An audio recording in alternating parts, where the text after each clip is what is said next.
Selamat kembali ke Maso Tech Tips. Di dalam video ini, kami akan membawa Anda melalui cara memasang modul pendawaian Maso G3 Touch. Kami akan membahagikannya langkah demi langkah supaya Anda boleh menyelesaikannya dengan cepat dan yakin. Perkara pertama dahulu, buka kabinet Maso G3 Touch Anda supaya Anda boleh mendapatkan akses kepada papan di dalam. Seterusnya, keluarkan penutup akrilik atas. Simpan ia dan 4 skru di tempat yang selamat. Kami akan menggunakannya semula tidak lama lagi. Kini Anda perlu mencabut wayar daripada input 1 dan 2, terminal kuasa dan e-stop 2. Ini semua akan disambung semula ke modul pendawaian tidak lama lagi. Pastikan semua penyambung lain daripada Maso G3 Touch diputuskan dan ketepikan. Kami akan menggunakannya semula tidak lama lagi. Sekarang, keluarkan 2 IC optocoupler gelendong dengan teliti dari papan Maso. Luangkan masa Anda di sini. Mereka kecil dan halus. Pythuristes, Jekcis 90 Pshuwis Tang battery sandaran lagi, inilah Shraz yang sesuai untuk melakukannya. Kini tiba masanya untuk memasang papan sambungan tempatan. Ia dikunci, jadi jangan risau, ia hanya sesuai dengan satu cara.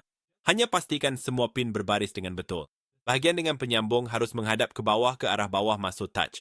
Juga, semak semula bahawa LED merah dan hijau pada papan masuk berdiri tegak. Anda akan mahu mereka kelihatan melalui lubang pada papan sambungan sebaik sahaja ia berada di tempatnya.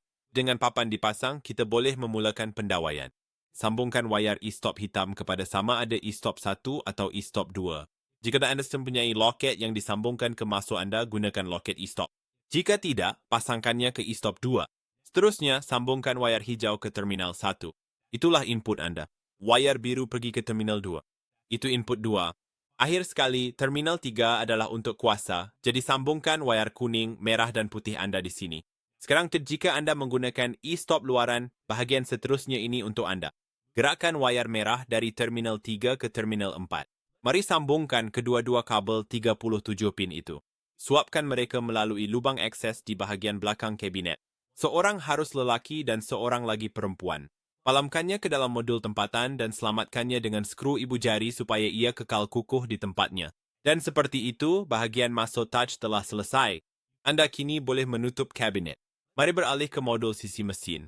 Ambil 2 IC optocoupler yang Anda alih keluar sebelum ini dan pasangkannya di sini. Cuaca pastian tertutup pada IC berbaris dengan pin 1. Ini penting untuk operasi yang betul. Seterusnya, Anda akan melihat satu set suis DIP kecil. Ini membolehkan Anda menghidupkan atau mematikan perintah tarik untuk setiap input tanpa perlu menyambungkan apa-apa tambahan. Pastikan semua ini dimatikan. Sekarang sambungkan 2 kabel 37 pin Anda ke modul. Mereka juga dikunci, jadi mereka hanya akan masuk ke port yang betul. Ketatkan skru ibu jari untuk menguncinya. Seterusnya, pasang semula penutup akrilik yang Anda tanggalkan tadi. Gunakan 4 skru yang sama untuk menahannya pada tempatnya pada modul sisi mesin. Selesaikan dengan memegang palam terminal skru yang Anda tanggalkan masuk touch dan pasangkannya ke tempat yang sepadan pada papan sisi mesin. Dan itu saja. Modul pendawaian masuk G3 Touch Anda dipasang dan sedia untuk digunakan. Jika Anda memerlukan gambar rajah atau lebih banyak sokongan, pergi ke docsmaso.com.au. Terima kasih kerana menonton. Kita jumpa lagi dalam petua Maso Tech seterusnya.